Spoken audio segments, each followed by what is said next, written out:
सहरा का ऊंट और शेर खान। किसी जमाने की बात है, एक वसी और गर्म सहरा था जहां सूरज की झुलसती हुई तपिश हर जानदार को आजमाइश में डाल देती थी। यहाँ कई जानवर बसते थे, मगर सबसे ज्यादा मशहूर ऊंट था। ऊंट अपनी ताकत, सब्र और अक्लमंदी के लिए जाना जाता था। वो मुसाफिरों की मदद करता और दूसरे जानवरों का ख्याल रखता था।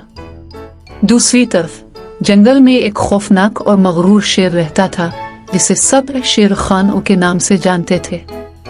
वो जंगल का बादशाह था और हर जानवर इसके नाम से कांपता था। मगर जब जंगल में शिकार कम होने लगा तो शेर खान ने जंगल में रहकर भौकाफ से मरने की बजाय नए इलाके की तलाश का फैसला किया और चलते चलते वो जंगल पार सहरा में जा पहुंचा। सहरा में तेज धूप थी, दूर दूर तक कोई दरख्त पौधा नजर न आया।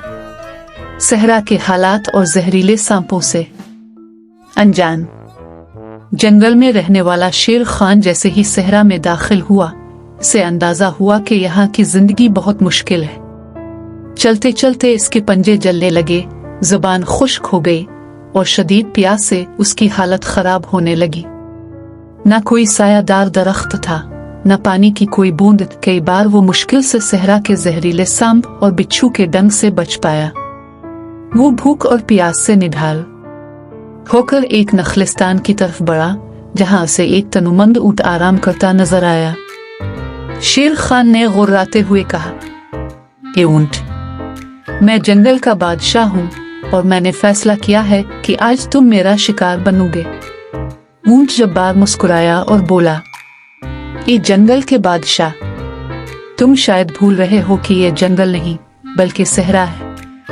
यहाँ के उसूल अलग हैं। तुम अगर वाकई ताकतवर हो तो पहले यहाँ जिंदा रहकर दिखाओ। शेर खान गरा, मैं ताकतवर हूँ, मैं सब पर हुक्मरानी करता हूँ। ऊंट ने कहा, अगर तुम वाकई बहादुर हो तो मेरे साथ सहरा में कुछ देर चलो। अगर तुम ये आजमाइश पूरी कर लो तो मैं खुद को तुम्हारा शिकार बनने के लिए पेश कर दूंगा। शेर खान गुरूर में आकर ऊंट की शर्त मान गया और उसके साथ चल पड़ा। जैसे जैसे वो रेत के टीलों पर चलते रहे, सूरज की तपिश मजीद बढ़ने लगी। ऊंट तो सहरा का आदी था, मगर शेर खान का हाल बुरा होने लगा। इसके पंजे जलने लगे, जुबान खुश्क हो गई और उसके जिस्म से पसीना बहने लगा। कुछ ही देर में वो बेहाल होकर रुक गया और हाँफने लगा।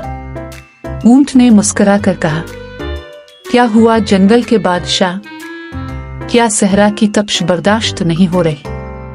शेर खान ने कमजोरी से कहा, ये जगह मेरे लिए नहीं बनी।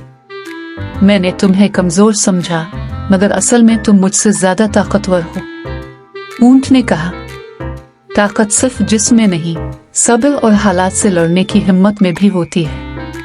जंगल में तुम बादशाह हो, मगर सहरा में मैं हुक्मरान हूँ। शेर खान को अपनी गलती का एहसास हो गया। वो ऊंट से मुआफी मांगकर वापस जंगल जाने का इरादा करने लगा, मगर वो इतना कमजोर हो चुका था कि खुद से चल भी नहीं सकता था।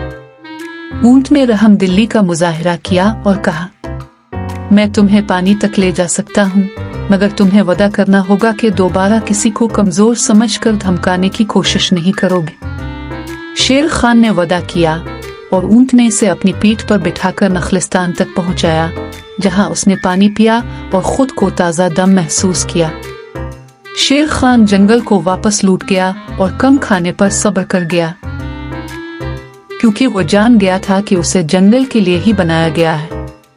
नतीजा, शेर खान ने समझ लिया कि हर जगह के अपने उसूल होते हैं और हर इलाके में रहने वाले जानवर अपने माहौल में सबसे ताकतवर होते हैं।